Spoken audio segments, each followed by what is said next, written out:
वारी संदर्भातल्या बातम्यांकडे लक्ष देऊया। माऊलींच्या पालखीनं पुण्याहून सासवडकडे प्रस्थान ठेवलंय। गेल्या 2 दिवसांपासून पालखी विठोबा या पुण्यातल्या मंदिरामध्ये मुक्कामाला होती। त्यानंतर आज सकाळी 6 वाजता माऊलीच्या पालखीनं सासवडच्या दिशेनं प्रस्थान केलंय।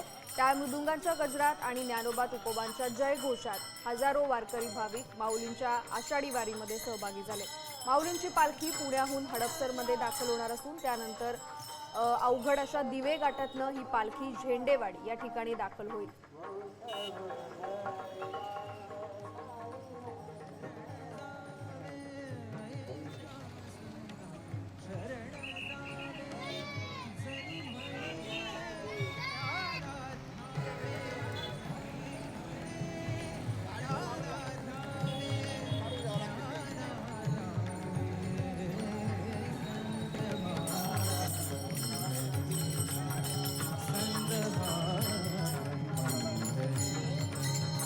कीर्तना